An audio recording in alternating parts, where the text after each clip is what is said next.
Olá pessoal, tudo bem? Sejam todos bem-vindos ao nosso módulo essencial aqui para as carreiras de procuradorias pela aprovação PGE. Satisfação enorme estar de volta, estar aqui mais uma vez tratando de direito processual civil. Meu nome é Gustavo Fari e a gente pelas próximas 12 horas vai abordar alguns assuntos, como o próprio nome do curso indica, essenciais aqui para a sua trajetória. Vocês, caso queiram, podem me acompanhar ali pela rede social, meu Instagram está aqui, vai ser um prazer saber com quem eu converso, de onde você me assiste, você tirar suas dúvidas, inclusive comigo, pode me mandar um direct por lá, vai ser uma satisfação poder ouvi-la, poder ouvi-lo, para que a gente possa então deflagrar aqui esses nossos assuntos essenciais. Eu até deixo aí nesse material, que a propósito já está à sua disposição, uma bibliografia básica sugerida, porque eu vou citar inúmeras outras obras ao longo das nossas exposições, mas quero indicar, primeiro, um manual de direito processual civil, o manual do professor Daniel Amorim. Quero indicar para aqueles que quiserem fazer um estudo pontual mais verticalizado ou tiver tempo para uma análise mais profunda, o curso do professor Fred Didier, os volumes 1 a 5, para mim, a obra mais completa hoje, mas em respeito ao seu tempo, sei que muitas vezes você não tem condições de fazer uma análise tão verticalizada em todos os temas, mas não quero deixar de sugerir manual, curso, CPC comentado. Quero aqui então referenciar a obra do professor Fernando Gajardoni, uma obra bastante adequada, com um grau adequado de verticalização, um CPC comentado. E claro, diante dos nossos propósitos, duas obras específicas da Fazenda Pública em Juízo. Uma, talvez a mais conhecida, do professor Leonardo Carneiro da Cunha, e outra do professor Murilo Teixeira Avelino. Mas como vocês perceberão, repito, citarei inúmeras outras obras ao longo aqui dos nossos slides. E qual é o conteúdo que me foi passado para que a gente então passe a abordar a partir deste bloco? Nosso conteúdo programático se divide em 12 pontos. A gente começa com solução de conflitos, justiça multiportas e a fazenda pública. Depois, normas fundamentais do processo. Algumas questões específicas da fazenda pública em juízo. Tutelas provisórias, tutelas contra o ilícito. Intervenção anômala da fazenda pública. Alguns aspectos do procedimento comum à fase cognitiva. Incluindo aqui também no item 8, a teoria geral das provas, reexame necessário e coisa julgada, alguns temas atinentes aos precedentes, IAC e RDR, recursos repetitivos e reclamação, aspectos de execução cível e, mais especificamente, cumprimento de sentença contra a fazenda pública. Então, de fato, são temas essenciais aí para a sua jornada. Espero que a gente possa atender às suas expectativas em cada um deles. E sem perda de tempo, a gente já ingressa então no nosso item 1. O item 1 que é solução de conflitos, justiça multiportas e o poder público. Bastante cuidado, que é um tema aí que comporta um recorte muito contemporâneo que tem sido muito explorado em provas recentes. Veja bem, me acompanhe nesse raciocínio. Tradicionalmente, pessoal, quando se pensa em mecanismos de solução de conflitos, vem em mente, de uma forma mais imediata, claro, a via da jurisdição pública, essa forma heterocompositiva, essa forma adjudicatória do caso, tão conhecida por todos, exercida essa função pelos órgãos do Poder Judiciário. Entretanto, considerada a incapacidade da jurisdição de absorver e de solucionar uma demanda cada vez mais exponencial de conflitos, e consideradas também as especificidades de cada caso concreto, tem se entendido pela necessidade de se pensar a solução de conflitos pela ótica de algo mais amplo, pela ótica de um microsistema de métodos adequados de solução de conflitos, em que são postas à disposição dos litigantes outras vias, outras formas de se tratar e de se resolver o conflito, em que se deve analisar, diante das circunstâncias fáticas, qual é a mais adequada para cada caso. E atenção, a esse cenário, vamos dizer assim, de inúmeras vias, de inúmeras portas disponíveis para a solução dos conflitos, em que cada uma delas pode ser a mais adequada para cada hipótese concreta, tem se dado o nome de justiça multiportas, ou teoria do sistema de múltiplas portas.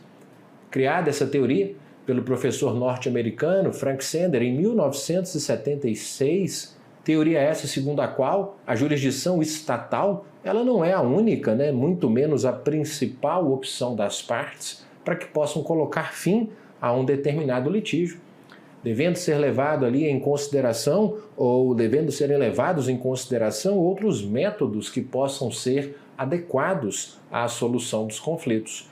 É o reconhecimento de que a parte se encontra como se fosse no átrio de um prédio em que ela se depara com inúmeras portas para a solução dos seus conflitos e cada uma delas, a depender das especificidades do caso concreto, pode ser a mais adequada.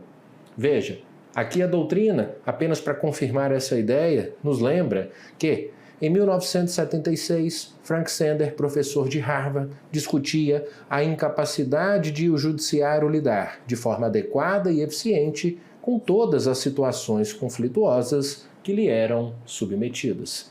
A partir do reconhecimento dessa incapacidade, ele defendeu a teoria do sistema de múltiplas portas, ou Multi-Door Court House, que analisa qual o melhor método de solução daquele conflito, que não necessariamente o judiciário. E quais seriam esses métodos, essas portas, além da jurisdição pública? Vamos estabelecer aqui um panorama? Veja, então a gente tem, claro, a ideia da porta da jurisdição pública, a gente também tem a jurisdição privada, e a gente vai falar sobre cada uma delas, a jurisdição privada aqui simbolizada pela arbitragem. Mas além das formas jurisdicionais, nós temos também os chamados equivalentes jurisdicionais, que a gente vai citar aqui como sendo espécies desse gênero equivalentes jurisdicionais: a autotutela, a autocomposição, as serventias notariais e os comitês de resolução de disputas, os dispute boards. Veja, a propósito, pode chamar um pouco a atenção a ideia das serventias e dos comitês de resolução de disputas, mas a doutrina, já de algum tempo para cá, vem sempre reafirmando, como se vê aqui nesse enunciado do Fórum Permanente dos Processualistas Civis, que a atuação das serventias extrajudiciais e dos comitês de resolução de disputas também integra o sistema brasileiro de justiça multiportas. Então vamos lá, algumas palavras acerca dessas portas. Claro, sobre a jurisdição pública a gente acaba tendo como um norte, no mais das vezes, falar sobre ela, mas nesse momento a gente vai escantear as questões centrais sobre a jurisdição pública propriamente e começar aqui com alguns debates sobre a jurisdição privada, a arbitragem.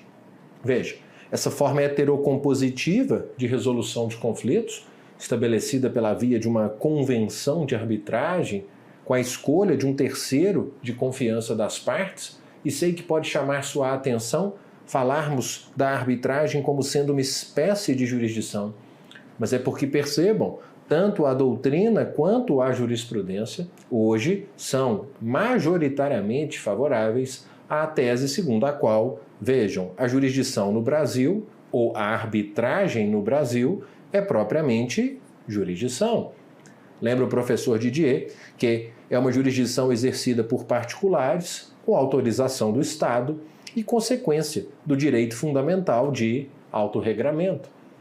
No mesmo sentido, o STJ também sinaliza acompanhar esse posicionamento, lembrando, como se vê aqui nesse julgado da Corte Especial, publicado no informativo 605, que a prerrogativa da imparcialidade do julgador é uma das garantias que compõem o devido processo legal, sendo aplicável à arbitragem. Por quê? Justamente em virtude de sua natureza jurisdicional. Tá claro? Então, também integra o sistema brasileiro de justiça multiportas à arbitragem. Temos também, claro, aqui os nossos equivalentes jurisdicionais, que são essas formas não jurisdicionais de solução de conflito, como integrando esse nosso sistema, por que não lembrarmos da autotutela. Essa forma mais primitiva de solução de conflitos, em que uma parte impõe a sua vontade à outra, baseada na força, seja uma força religiosa, afetiva, física, econômica, etc., o que acaba, então, nos trazendo para uma situação evidentemente excepcionalíssima quando permitida por lei. E vale sempre lembrar, algumas disposições da lei em que temos a permissão para o exercício dessa autotutela. Começando, por exemplo, pelas ideias da legítima defesa e pelo estado de necessidade, quando o Código Civil, aqui no artigo 188, afasta a ilicitude de certos atos praticados em legítima defesa ou no exercício regular de um direito reconhecido, assim como também deterioração ou destruição da coisa alheia ou lesão à pessoa, a fim de remover perigo iminente. Artigo 188. O artigo 742 também podemos lembrar, que fala aqui da ideia do transportador, uma vez executado o transporte, podendo exercer esse chamado direito de retenção sobre a bagagem de passageiro e outros objetos pessoais para garantir do pagamento. Também, por que não lembrarmos do desforço imediato, no caso da proteção à posse, quando o artigo 1210, parágrafo 1º, lembra que o possuidor turbado ou esbulhado poderá manter-se ou restituir-se por sua própria força.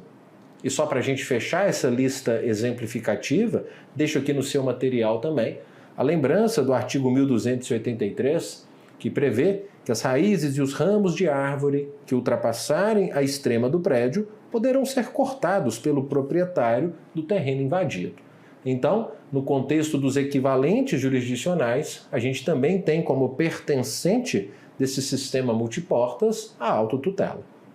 Agora, a porta seguinte, que também se encontra aqui entre os equivalentes jurisdicionais, que é a porta mais ampla, a porta mais larga, a porta prioritária, ouso dizer, dentro do nosso sistema multiportas, que é, induvidosamente, a da autocomposição.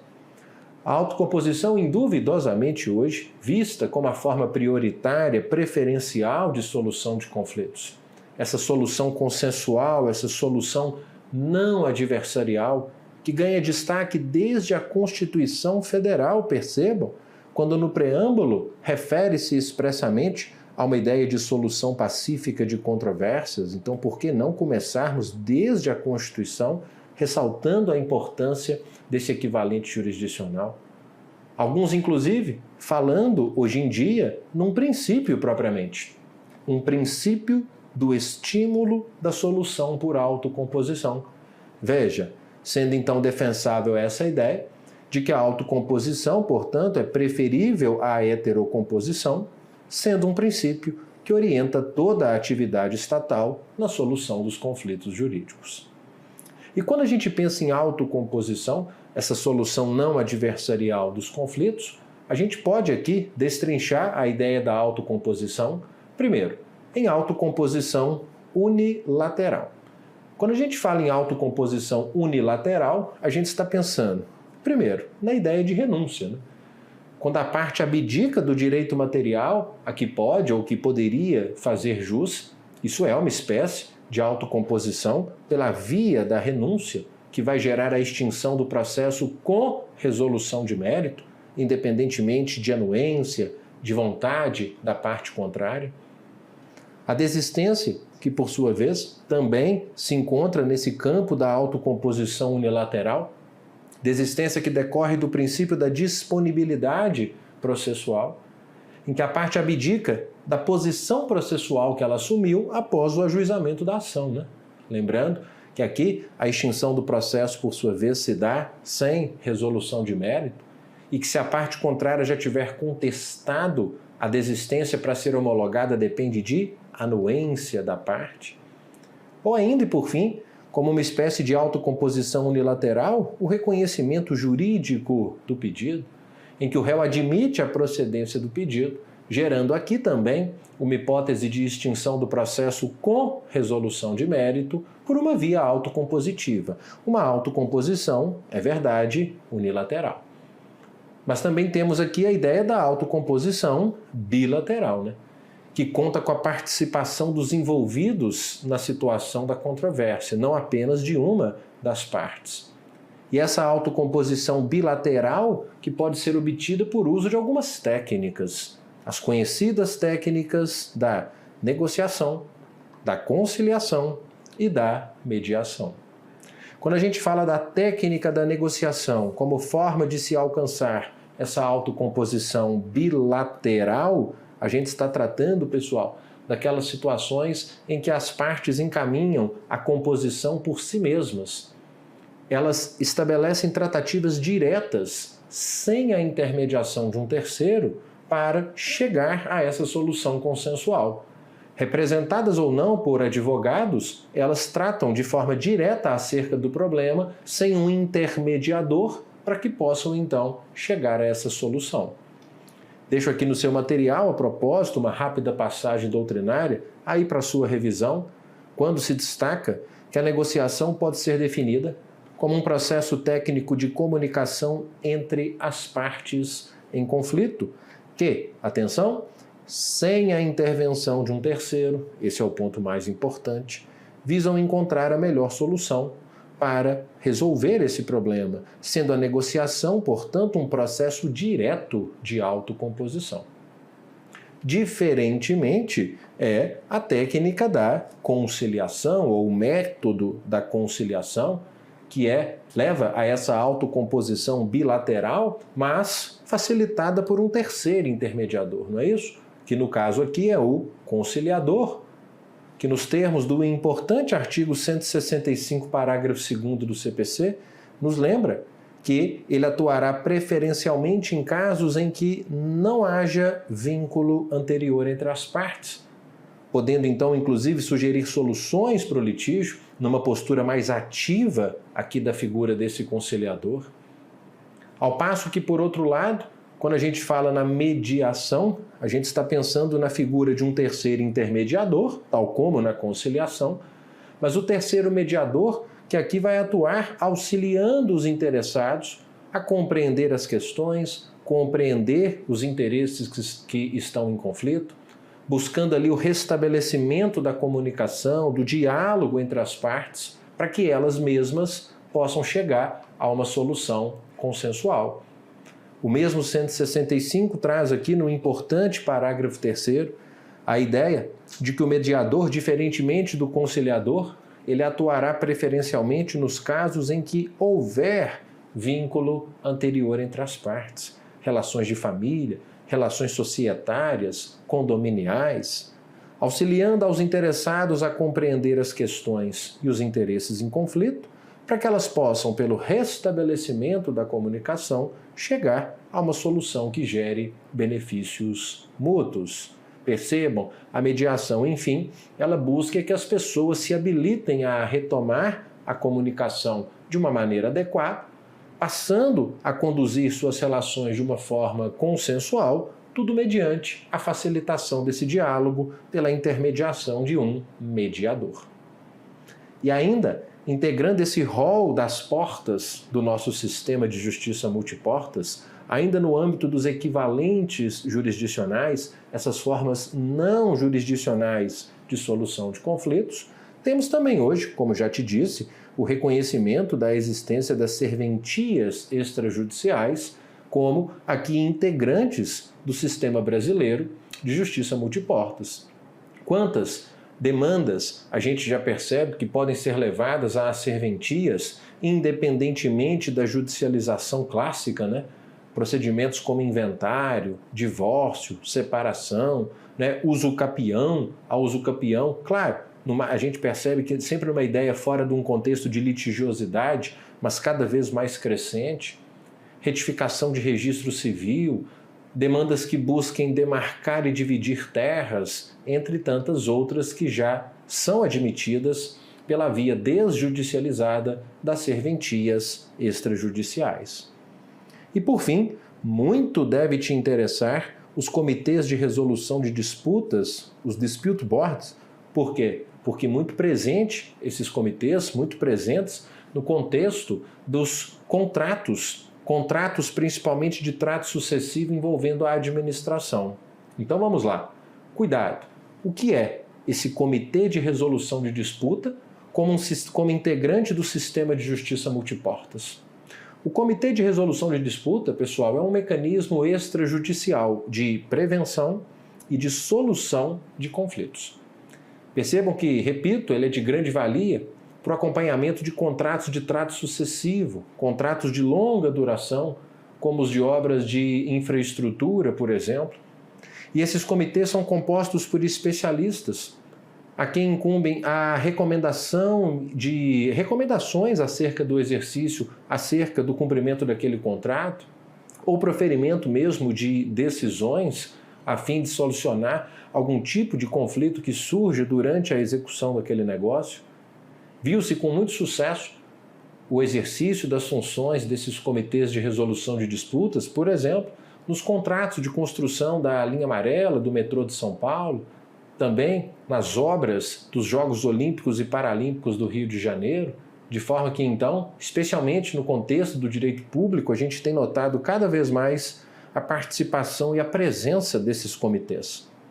Sobre o tema a propósito, veja, você tem um enunciado do Conselho da Justiça Federal que vai te lembrar que a utilização desses comitês, com a inserção de respectiva cláusula contratual, é recomendável para os contratos de construção e de obras de infraestrutura, como mecanismo voltado para a prevenção de litígios, mas também permitindo a imediata resolução de conflitos.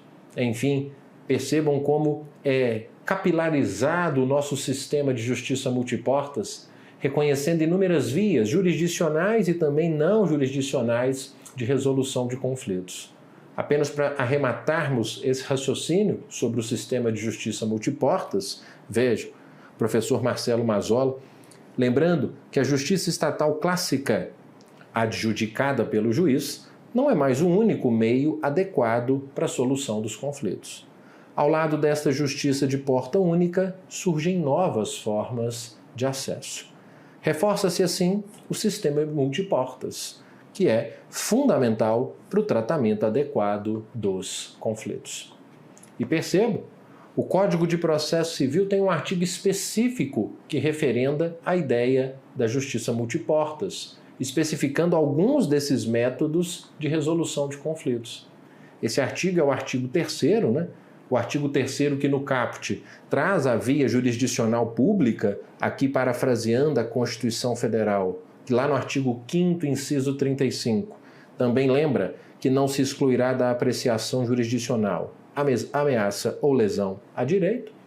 Mas nos parágrafos, vejam, ele nos traz, primeiro, a arbitragem aqui de uma forma expressa e nos parágrafos 2º e 3º, a solução consensual dos conflitos, que a propósito, deve ser priorizada dentro desse nosso sistema.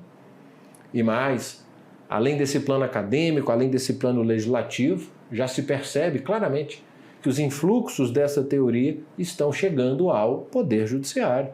Veja, o Superior Tribunal de Justiça, aqui nesse julgado do informativo 680, lembrando que a nova legislação processual civil instrumentaliza a denominada justiça multiportas, incentivando a solução consensual dos conflitos, especialmente pelas modalidades de conciliação e de mediação. E Gustavo, como esse tema pode ser cobrado e como ele tem sido cobrado em provas objetivas atuais? Exemplificativamente, veja, aqui nessa prova de advocacia pública de 2019 foi dito que os equivalentes jurisdicionais são formas de exposição do sistema multiportas, meio plenamente reconhecido e estimulado no direito brasileiro, correto? Seja pela via da solução autocompositiva em especial, não é isso? Por meio das técnicas da negociação, da mediação, da conciliação, induvidosamente, meio plenamente reconhecido e estimulado. Aqui, já por sua vez, nessa prova da FAUEL também de advocacia, contando que o CPC possui dispositivo que prevê o respeito ao sistema multiportas de solução de conflitos, de modo que devem coexistir ao lado da mediação e da conciliação outros mecanismos extrajudiciais de solução de conflitos, sem dúvida, como, por exemplo, a própria questão do dispute board, os comitês de resolução de disputas. Então, correto. Mais recentemente, embora nesse momento, saindo aqui de provas de advocacia, em especial de advocacia pública, aqui em 2023, nessa prova da Defensoria feita pelo CESP, destacando-se que os meios adequados de solução de conflitos formam um modelo de sistema de justiça multiportas, o qual é plenamente reconhecido e estimulado no ordenamento jurídico pátrio, induvidosamente. Gustavo, mas como fica a questão da justiça multiportas e a fazenda pública? Bom, percebam, pessoal, esse desfecho aqui desse nosso primeiro item de extrema importância para os seus propósitos. É induvidoso que existe, pessoal, um movimento crescente, absolutamente crescente, de aplicação do sistema multiportas aos conflitos envolvendo a administração pública. Tudo com base no princípio constitucional da eficiência administrativa, levando-se ali a ideia de uma administração dialógica em que o particular participa da construção das decisões e gera com isso um ambiente mais democrático também nos conflitos envolvendo a fazenda.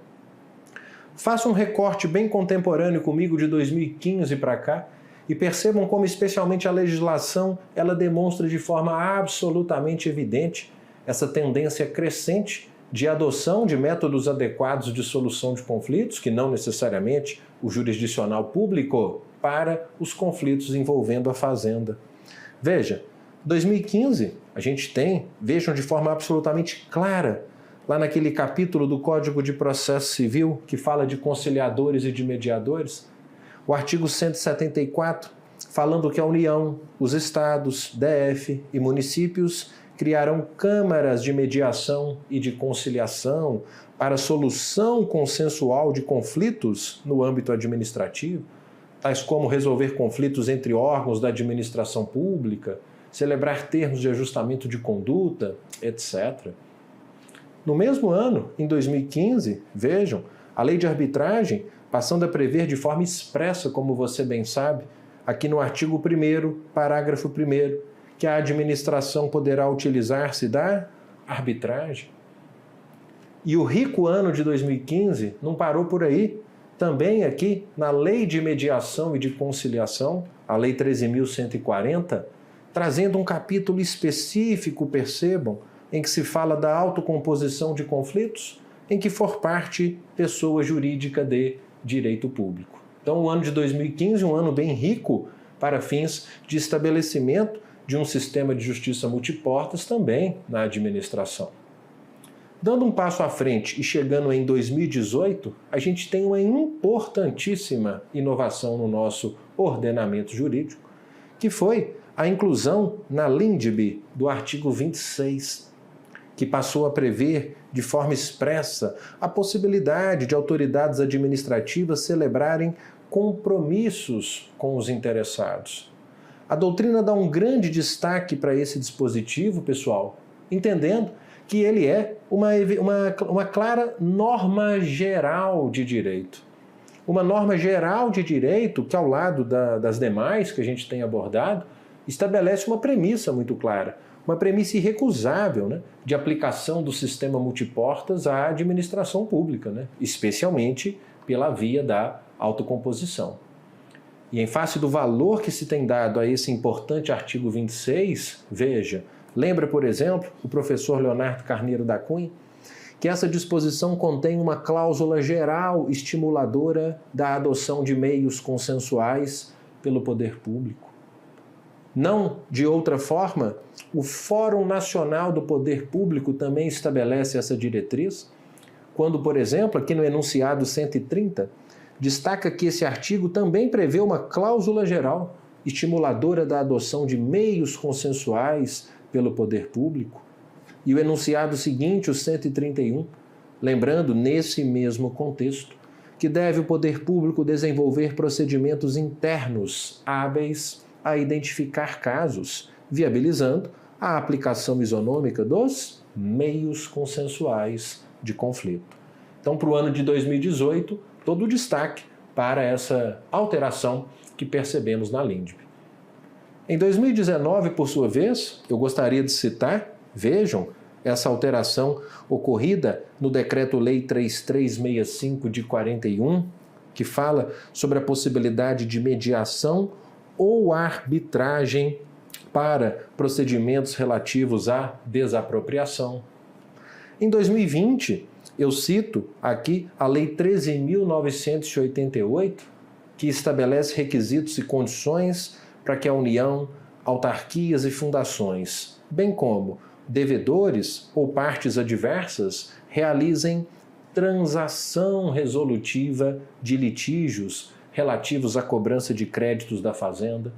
Veja como a questão vem evoluindo. No ano seguinte, a conhecidíssima de todos vocês, Lei de Licitações, que passou a prever, no artigo 151, a possibilidade de meios alternativos, eu só não gosto dessa expressão, né? Hoje fala-se em meios adequados de solução de conflitos, para que não haja a prioristicamente ali uma ideia de que o Poder Judiciário é o preferencial e alternativamente os demais. Existem meios adequados, cada qual mais ou menos adequado para cada espécie de conflito. Mas vá lá, pelo menos passou a falar expressamente em conciliação, mediação, e olha quem está aqui, Comitê de Resolução de Disputas, Dispute Board, e ainda arbitragem. Destacando inclusive aqui no artigo 153, de forma mais clara do que nunca, que os contratos poderão inclusive ser aditados para permitir a adoção desses meios adequados, vamos chamar assim, de resolução de conflitos. Enfim, repita-se, né? O que se busca com base no princípio constitucional da eficiência administrativa é superarmos a ideia de uma administração pública meramente gerencial, né? Para se atingir uma ideia de uma administração dialógica, trazendo ali situações mais democráticas, soluções mais democráticas para as demandas envolvendo a administração. E só para não deixar nenhuma dúvida e arrematarmos todo esse raciocínio, deixei aí no seu material uma passagem do professor Kazuo Watanabe, especificamente para essa nossa finalidade, quando lembra que resta nítido que, para a administração pública, os métodos abrangidos no sistema multiportas representam alternativas vantajosas. Promove o desafogo do estoque atual de processo e permitem a formação de uma cultura preferencialmente consensual. E fecha. O certo é que, nessa altura, não faz sentido evocar o dogma absolutizado de que, havendo interesse público, só a via judicial seria recomendável, pois é do máximo interesse público, em determinadas ocasiões, admitir a possibilidade de procedimentos alternativos legítimos para resolução de conflitos, procedimentos que podem ser mais adequados, né, digamos assim. Amparado pelo princípio constitucional, tenho sempre citado, da eficiência, desde que o agente público se paute sempre sob o signo da impessoalidade, proporcionalidade e probidade. Percebam, então, pessoal, a importância desse assunto, a sua recorrência em provas atuais e a necessidade de você mantê-lo aí sob o seu radar para suas próximas missões. Tá ok? A gente continua tratando desse tema ou de novos temas a partir de agora. Vamos lá? Muito bem, neste bloco eu quero falar com vocês um pouco sobre questões atinentes a normas fundamentais do processo civil. Então, aqui o nosso segundo item, nossa segunda subunidade, eu vou destacar alguns pontos que julgo importantes aqui dentro desse grande tema das normas fundamentais. Selecionando aqui algumas delas, eu quero começar com algumas discussões sobre a primeira delas, que é a norma da inafastabilidade, também chamada de indisponibilidade do controle jurisdicional, que todos conhecem tão bem, constante tanto da Constituição Federal, no artigo 5º, inciso 35, quanto do CPC, no artigo 3º, em seu caput, quando falam que a lei não excluirá da apreciação jurisdicional lesão ou ameaça a direito. E cuidado, né? Conforme inclusive entendimento recente do Superior Tribunal de Justiça, a lei não excluirá da apreciação jurisdicional lesão ou ameaça a direito, mesmo que se trate de uma pretensão de baixa mensuração econômica. Vejam, A propósito, aqui na prova da Procuradoria do Estado do Mato Grosso do Sul, o CESP entrou nessa questão, lembrando que suponha que Roberto tenha ingressado com uma ação de cobrança de R$ 150 proveniente da venda de uma bicicleta usada. O juiz indeferiu a inicial sob o pretexto de que esse valor era inferior ao valor das despesas despendidas pelo Estado na solução da controvérsia. Nesse caso, isso constitui ofensa a qual princípio? Reconheceu-se ofensa ao princípio da indisponibilidade da jurisdição. Agora, muito bem, ponto ainda mais importante sobre esse começo de conversa é você lembrar que, numa análise mais profunda, pessoal, quando a Constituição e o Código estabelecem que a lei não excluirá da apreciação jurisdicional lesão ou ameaça a direito, a Constituição e também o CPC, eles não trazem apenas uma garantia de acesso propriamente ao Poder Judiciário, mas também e especialmente uma garantia do chamado acesso à ordem jurídica justa, aquela com uma prestação jurisdicional adequada, uma prestação jurisdicional efetiva, prestada em prazo razoável. Enfim, percebe-se que a efetividade da tutela jurisdicional ela é um corolário, ela é um desencadeamento dedutivo dessa norma. Até porque, convenhamos, de nada adianta oferecer a porta de entrada ao jurisdicionado e não oferecer a ele uma prestação jurisdicional adequada. Sobre essa ideia de acesso à ordem jurídica justa, veja, aqui o professor Daniel Neves, lembrando que trata-se dessa ideia fundada em 4 ideias principais. Primeira, ampliar o máximo possível o acesso ao processo. Aí aqui propriamente uma ideia do acesso formal, do ingresso, né?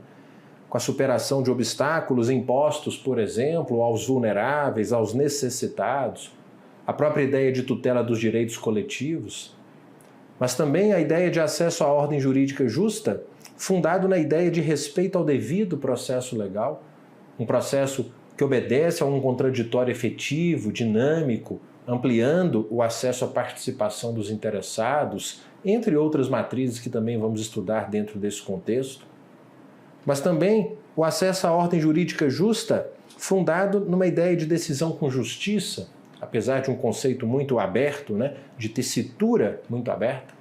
Entende-se que a ideia de decisão com justiça é aquela decisão com uma interpretação mais adequada entre as várias possíveis, aplicando-se à lei consideradas as normas da Constituição, fazendo-se sempre um trabalho simbiótico, um trabalho coerente. E ainda a ideia de acesso à ordem jurídica justa, fundada na eficácia da decisão.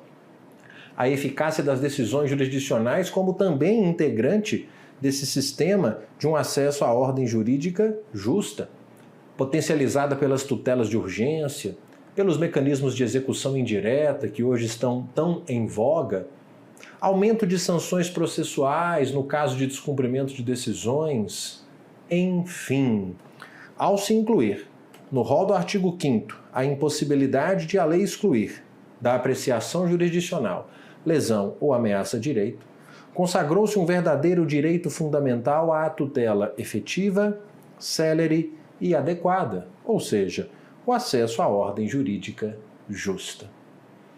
E um tema bem contemporâneo em torno dessa noção sobre acesso à ordem jurídica justa, pessoal, diz respeito a essa norma fundamental da inafastabilidade da jurisdição e a necessidade ou desnecessidade de acesso prévio a instâncias administrativas.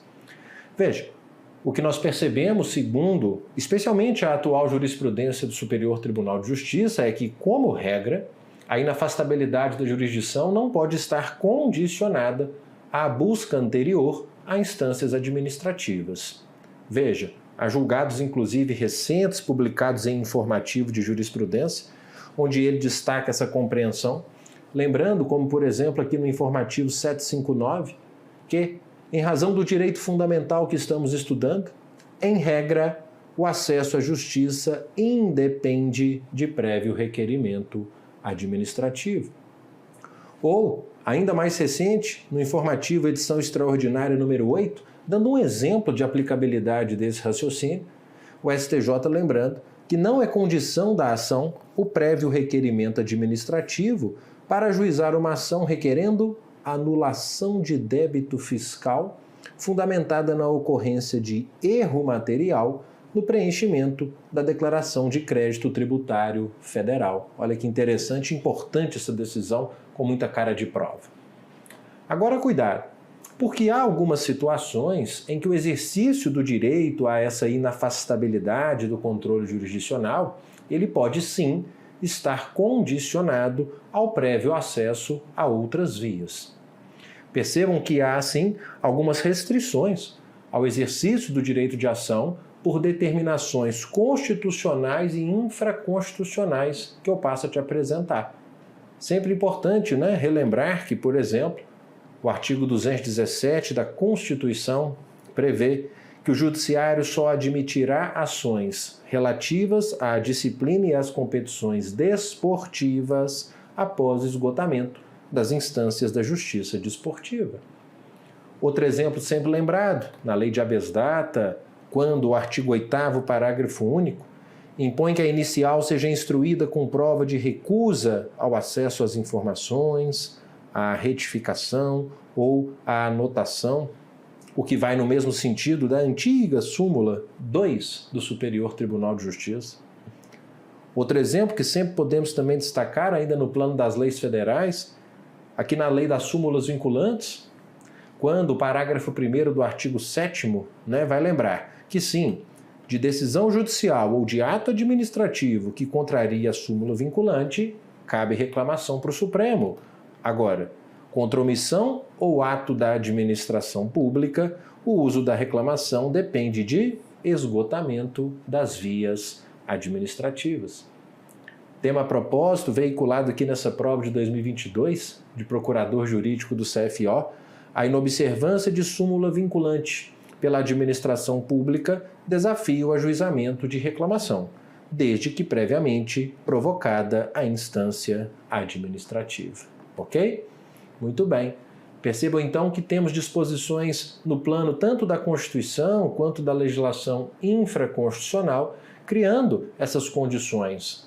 E aí fica uma dúvida, e a doutrina ela se debruça sobre ela, que é acerca da constitucionalidade ou não dessas restrições.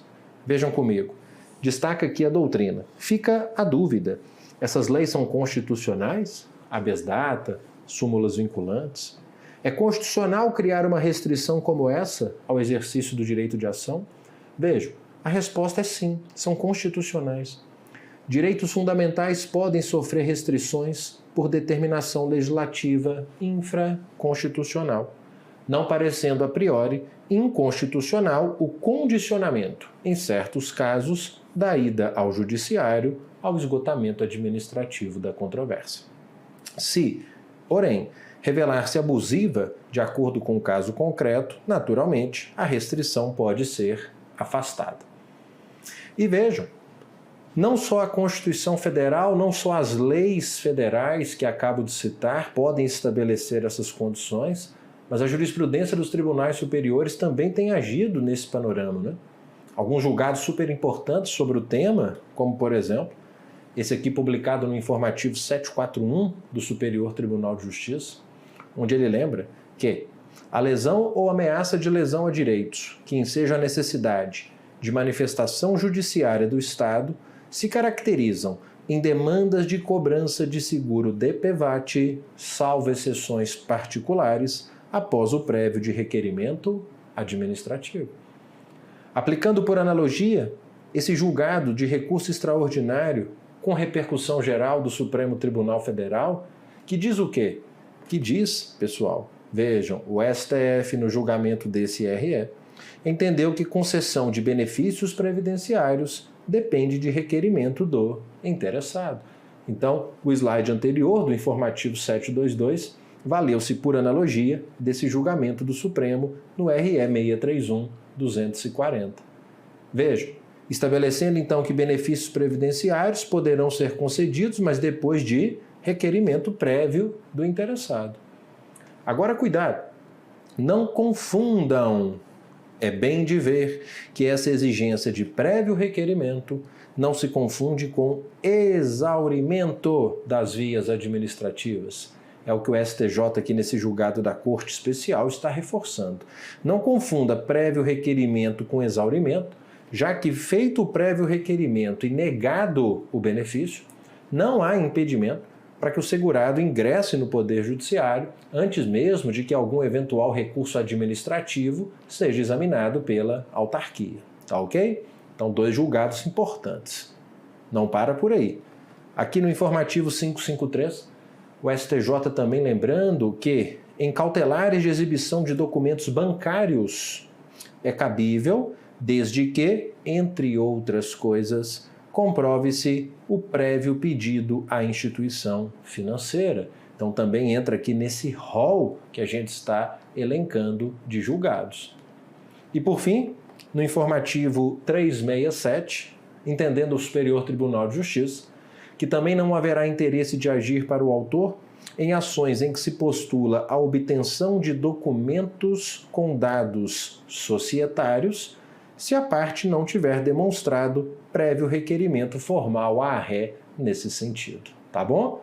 Cuidado com esse tema, cuidado com essas reflexões que também foram cobradas aqui nessa prova de advogado da Prefeitura de Apucarana, em que se diz: o princípio da inafastabilidade da jurisdição, que é a primeira norma fundamental que a gente está estudando, de envergadura constitucional, tem expressa previsão no diploma processual civil, sim, artigo 3º, caput, não se admitindo, portanto, ainda que excepcionalmente, a exigência de exaurimento da via administrativa como condição para que se submeta a questão ao crivo do judiciário. Errado, acabamos de ver inúmeras situações nesse contexto. Tá bom? Muito bem. Com o que a gente encerra nossas reflexões sobre essa primeira e importante norma fundamental. Trate agora comigo de uma outra norma fundamental do processo que também tem sido extremamente cobrada, seja em provas objetivas, discursivas, orais, que vai dizer respeito à norma fundamental do contraditório e da ampla defesa. Sempre buscando aqui topologicamente encontrar as normas na Constituição e no CPC. Na Constituição, o artigo 5º55, que fala do contraditório e da ampla defesa. No CPC, em que o artigo 7º fala que compete ao juiz zelar pelo efetivo contraditório, de forma que perceba, antes de tudo, que a gente trabalha a ideia de contraditório e ampla defesa como uma norma só, uma norma única. Boa parte da doutrina assim sinaliza que, na verdade, o contraditório é uma forma de se instrumentalizar o exercício da ampla defesa, formando ali contraditório e ampla defesa uma norma única, um direito fundamental único das partes nos processos judiciais. Vejam, é por isso que alguns lembram que contraditório e ampla defesa formam um belo e conhecido par. Não por acaso, estão no mesmo dispositivo constitucional. Atualmente, tendo em vista o desenvolvimento da dimensão substancial do contraditório, algo sobre o que falaremos a seguir, pode-se dizer que eles se fundiram, formando um amálgama de um único direito fundamental. Alguns dizem que a ampla defesa, ela na verdade corresponde ao aspecto substancial do princípio do contraditório. Mas o mais importante é uma análise do princípio do contraditório em especial, sob a ótica dessas duas dimensões, a que essa passagem nos remeteu. A dimensão formal do contraditório e a dimensão substancial. Quando a gente fala do princípio do contraditório sob essa dimensão formal, pessoal, a gente está falando do contraditório como mera bilateralidade de audiência. O contraditório como direito de informação e reação, uma ideia mais estática de contraditório. Esse direito de ser informado sobre os atos e termos do processo e poder se manifestar, reagir a isso. Mas, hoje, tem-se entendido que o contraditório ele deve ser visto não apenas sob a ótica de uma dimensão formal, mas ele deve ser visto essencialmente sob a ótica de uma dimensão substancial, que alguns também chamam de contraditório substancial, contraditório efetivo, como disse o artigo 7º do CPC, contraditório dinâmico, contraditório participativo. E essa ideia de um contraditório dinâmico, ela compreende, claro, a ideia da bilateralidade de audiência. Naturalmente, a gente não vai afastar, em hipótese alguma, essa ideia de informação e reação, mas o contraditório dinâmico ou a dimensão substancial do contraditório exige bem mais? Exige, além disso, primeiro, a ideia de poder de influência. Contraditório como poder de influência. O poder de influência significando que não basta assegurar às partes essa ideia de bilateralidade de audiência, mas sim o poder de interferir na decisão do magistrado. Interferir com argumentos, com ideias, com fatos, com argumentos jurídicos. E o contraditório, sob essa ótica, ele impõe ao magistrado que leve em consideração esses argumentos, dando ali áreas de legitimidade democrática a esse princípio. Sobre a ideia do poder de influência, deixo aqui para facilitar seu reestudo, o professor Leonardo Greco, destacando que o contraditório participativo, um dos nomes que diz que ele leva, impõe ao juiz o dever de abandonar uma postura burocrática e meramente receptícia, para ativamente envolver as partes num diálogo humano construtivo. O juiz não se limita a ouvir, e as partes não se limitam a falar sem saber se estão sendo ouvidas, mas devem uns e outros, em comunicação de dupla via, construir juntos a solução da causa. Olha a ideia do contraditório sob as vestes de um poder de influência. O poder de influência sendo íncito ao contraditório. Sobre o tema a propósito, veja, nessa prova aqui de 2022, foi dito que o princípio do contraditório abrange a garantia de que as partes participem do processo, mas sem o poder efetivo de influenciar, pelo contrário, a dimensão substancial é composta também pelo poder de influência. Mas a dimensão substancial do contraditório, ela é composta não apenas pela ideia de poder de influência, mas também pela proibição de decisão surpresa, também chamada de decisão de terceira via ou dever de consulta. Proibição essa prevista lá no conhecidíssimo artigo 10, quando o Código de Processo fala que o juiz não pode decidir em grau algum, com base em fundamento a respeito do qual não se tenha dado às partes oportunidade de manifestação. Cuidado, Vou até colocar de outra cor. Ainda que, e não salvo se, ainda que se trate de matéria sobre a qual o juiz deva decidir de ofício. Então, um contraditório substancial, ele então impõe ao juízo que não decida com base em fundamento estranho à dialética. Não decida com base num fundamento sobre o qual não se tenha dado às partes a oportunidade de se manifestar, mesmo que se trate de uma matéria de ordem pública, mesmo que se trate de uma matéria sobre a qual o juízo deva se manifestar de ofício. Alguns também falam em princípio da não surpresa, como aqui nesse informativo 772, em que o STJ disse que, em respeito ao princípio da não surpresa, é vedado ao julgador decidir com base em fundamentos jurídicos não submetidos ao contraditório no decorrer do processo. Como, por exemplo, ele entendeu que viola o artigo 10 do CPC, será, portanto, uma decisão surpresa, aquela que, de ofício e sem prévio contraditório, pronuncia a prescrição da pretensão deduzida pelo autor.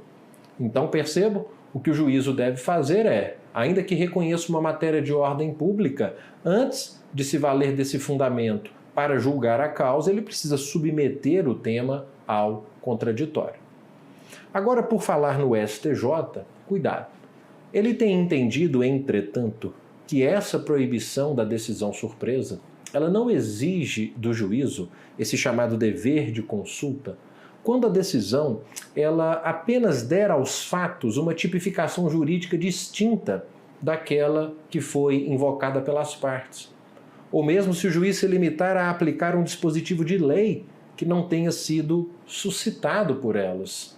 Veja, aqui nesse importante julgado no informativo 760, ele destacando que não se pode falar em decisão surpresa quando o magistrado, diante dos limites da causa de pedir, do pedido e dos fatos, realiza tipificação jurídica da pretensão no ordenamento jurídico posto, aplicando a lei adequada à solução do conflito, mesmo que as partes não a tenham invocado.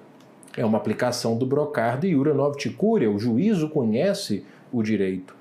Então vejam, se a lei deve ser de conhecimento de todos, não podendo ninguém se dizer surpreendido com a sua aplicação, ele tem entendido, portanto, que essa proibição não vai exigir o dever de consulta se a decisão tão somente der aos fatos uma tipificação jurídica distinta daquela que tenha sido invocado pelas partes. E especialmente, se uma decisão for aplicar um dispositivo de lei que não tenha sido suscitado por elas. Veja, a propósito, a aplicação desse princípio, ele destaca que não impõe que o julgador informe previamente às partes quais os dispositivos legais passíveis de aplicação para o exame da causa. Então, sim, é verdade, convenhamos. De certa forma, o STJ vem ali, segundo alguns, desidratando a ideia da proibição da decisão surpresa, porque para muitos, se vai tipificar juridicamente de forma distinta daquela que foi suscitada pelas partes, competiria sim ao juízo estabelecer um contraditório prévio antes da decisão. Tá ok? Mas é algo que tem sido aí reiteradamente manifestado pelo STJ. Sobre a questão do princípio do contraditório em sua dimensão substancial, pela ótica da proibição da decisão surpresa, veja, aqui nessa prova de 2023, para procurador do Estado de Roraima, foi dito assim: o juiz ofende o princípio da vedação à decisão surpresa se, ao sentenciar, atribuir tipificação jurídica aos fatos referente à causa de pedir de forma diversa e contrária à realizada pelas partes, sem antes provocar sua prévia manifestação. Bom, como vimos, segundo o atual entendimento do Superior Tribunal de Justiça, é errado, porque ele tem entendido, como vimos, de forma expressa no informativo 760, que isso não configurará ofensa ao princípio da vedação à decisão surpresa. Tá ok? Então, peço cuidado aí a vocês com essas reflexões sobre o princípio do contraditório. Muito bem. E para a gente finalizar esse bloco, vamos aqui iniciar o estudo do nosso próximo tema, nossa próxima norma fundamental, também de extrema relevância e recorrência nas provas atuais, que é a norma fundamental, ou o princípio, como queiram, da cooperação. Previsto lá no conhecidíssimo artigo 6º, onde se diz que todos os sujeitos do processo devem cooperar entre si, para que obtenha em tempo razoável uma decisão de mérito justa e efetiva. E o que significa esse princípio da cooperação? O que significa um processo que siga um modelo cooperativo? Pessoal, esse tal modelo cooperativo de processo é um modelo que vai transcender, vai ultrapassar aqueles tradicionais modelos de processo. Aquele modelo adversarial, primeiramente, em que há um protagonismo das partes na condução do processo, e também aquele outro modelo que é o inquisitorial, que, por sua vez, o órgão jurisdicional é o grande protagonista do processo. O modelo cooperativo do processo, transcendendo esses modelos anteriores, ele é um modelo que não dá destaque, não dá protagonismo para um determinado sujeito. O modelo cooperativo de processo, ele traz deveres ativos de conduta e de participação a todos que atuam no processo, tanto para as partes quanto para o juiz, a fim de com isso se estimular uma gestão comunitária, uma gestão participativa do processo, para que possamos ter uma prestação jurisdicional efetiva dentro de um ambiente que alguns chamam de um ambiente comparticipativo, um ambiente policêntrico.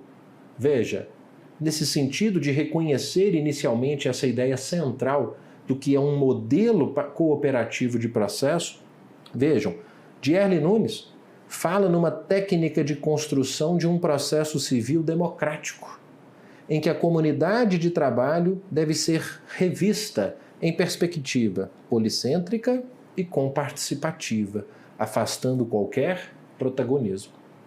Esse modelo cooperativo de processo, percebam, é, portanto, uma técnica de construção de um processo democrático, um processo que legitima o exercício da jurisdição, porque vê no processo um processo sem destaque, sem protagonismo para um certo sujeito, mas, pelo contrário, vê no processo uma verdadeira comunidade de trabalho, em que se legitima, repito, o exercício da jurisdição pela via de uma efetiva comparticipação, para deixarmos de lado, aqueles arquétipos tradicionais de processo adversarial e de processo inquisitivo.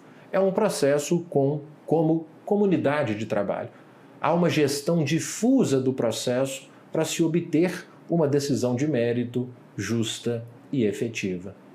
Veja, nesse sentido, professor Humberto Teodoro lembra que o princípio da cooperação tende a transformar o processo civil numa comunidade de trabalho, na qual se potencializa o papel de todos os sujeitos processuais.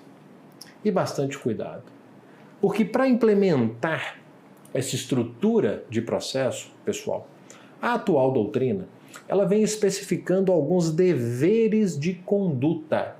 Deveres de conduta tanto para as partes quanto para o juiz, ora mais voltados para as partes, ora mais voltados para o juiz. Deveres esses que decorrem, ou compõem, podemos falar assim, esse chamado modelo cooperativo de processo. Podendo ser apontados alguns deveres que eu vou chamar de deveres inerentes ao modelo cooperativo de processo, como o dever de zelar pelo efetivo contraditório, o dever de esclarecimento, o dever de prevenção, o dever de auxílio ou assistência e o dever de lealdade ou boa-fé.